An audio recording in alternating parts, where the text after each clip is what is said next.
সুপ্রিয় দর্শক, আসসালামু আলাইকুম ওয়া রাহমাতুল্লাহি ওয়া বারাকাতুহু। আমি মোহাম্মদ আবুল কালাম, বড় রংপুর ওয়ান মিডিয়া ফেসবুক থেকে দেখলে আবুল কালাম। তো আসলে আমরা বর্তমান আছি মেডিকেলে।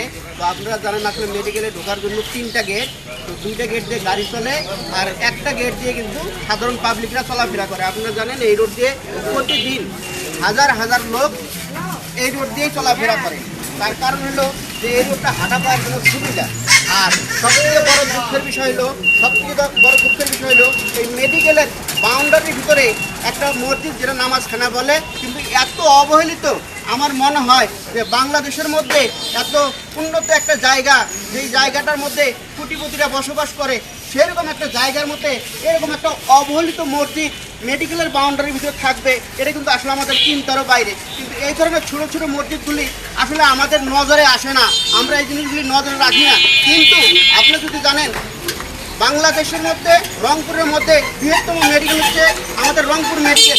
সেই রংপুর মেডিকেলে যেসব রুগীরা এখানে আসে, তাদের অনেক রুগী কিন্তু মারা যাওয়ার পরে আল্লাহর কাছে যে ফরিয়াদ জানাবে, এই মেডিকেলের বাউন্ডারির ভিতরে কিন্তু এরকম মসজিদ নাই। এই একটাই মাত্র মসজিদ, যেটা নামাজ পড়ার জন্য এখানে কোনো রকমের সুযোগ সুবিধা নাই। এখানে একটা প্রসাবখানা নাই, একটা ভালো বাথরুম নাই, নামাজ পড়ে যে মুয়াজ্জিন সাহেব তেনাদের ভালো ফ্যান নাই, একটা এসি নাই।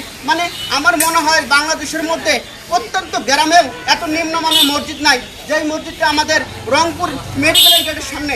তাই আমি জানাবো, বর্তমানে আবার কিছুদিন আগেও রংপুরের যিনি এমপি সাহেব মেডিকেল ভিজিট করে চলে গেছেন, কিন্তু এই অসহায় গরিব মানুষ যেখানে নামাজ পড়ে সেই জায়গাটা তিনি ভিজিট করে নাই। কেন তিনি এই মসজিদটা উনি দেখলেন না, এটাই হলো এখানকার এলাকাবাসীর বিষয়। আমরা একটু মুয়াজ্জিন সাহেবের সাথে আলাপ করবো। হুজুর, কতদিন থেকে এই মসজিদটা একটু বলবেন?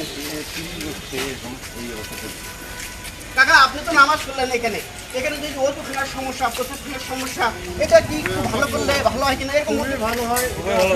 এখানকার সবাই এখানে নামাজ পড়ে, আমরা মেডিকেলে আসি একটা জায়গায় নামাজ পড়া। আমার মনে হয় এই জায়গাটা সরকারের লক্ষ্য দেওয়া দরকার, কর্তৃপক্ষের লক্ষ্য দেওয়া দরকার।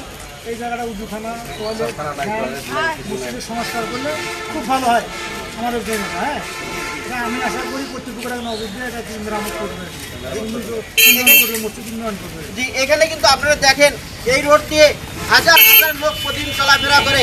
আর সেরকম একটা যেহেতু আমরা মুসলমান, আমরা আল্লাহকে সবসময় বিশ্বাস করি, আল্লাহর কাছে আমাদের সমস্যার কথা বলি। সেই জায়গাটায় যদি পেশাব করার মতো একটা জায়গা না থাকে, একটা ওযু করার মতো ভালো পরিবেশ না থাকে, সেই মানুষগুলি কীভাবে এখানে ইবাদত করবে?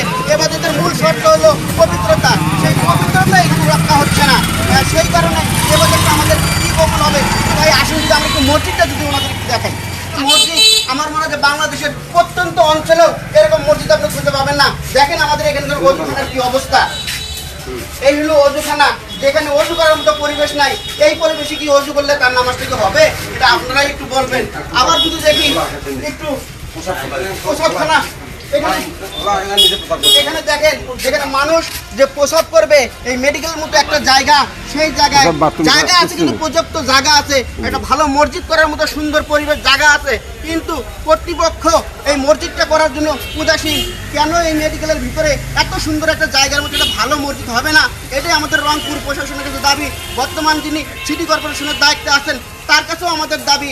আমাদের যে এমপি সাহেব আছেন, উনি মেডিকেল ঘুরে গেছেন, আশা করি এরপরে যদি উনি মেডিকেল আসেন, তাহলে অন্তত এই মসজিদটা দেখে যাবেন। এই দাওয়াতটা এই এলাকার মানুষ দিচ্ছে, এবং মুয়াজ্জিন সহ আমরা বড় রংপুর ওয়ান মিডিয়ার পক্ষ থেকে আমরা জানাচ্ছি, যারা রংপুরের দায়িত্বে আছেন, তারা অন্তত এই মসজিদটার দিকে একটু সুনজর দিবেন, যাতে করে মানুষ আল্লাহর কাছে দোয়া করতে পারে, ভালো পরিবেশে নামাজ পড়তে পারে। ভিতর দিকটা আপনাদের যদি দেখাই, আসলে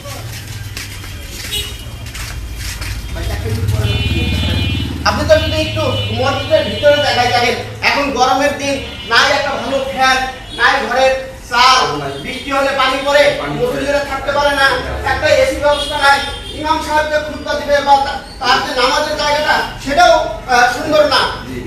তো আল্লাহ চাইলে এই মসজিদটা একদিন অনেক বড় হবে, এই আশা এবং এই দোয়া করে আজকের মতো এখান থেকে বিদায় নিচ্ছি। ভিডিওটা সর্বোচ্চ শেয়ার করবেন, যাতে করে এই শেয়ারের মাধ্যমে রংপুরের যাদের দায়িত্ব আছে, তারা যাতে এই মসজিদের জন্য একটু সুদৃষ্টি দেয়, এই বলে আজকে বিদায় নিচ্ছি। সবাই ভালো থাকবেন। আসসালামু আলাইকুম ওয়া রাহমাতুল্লাহি ওয়া বারাকাতুহু।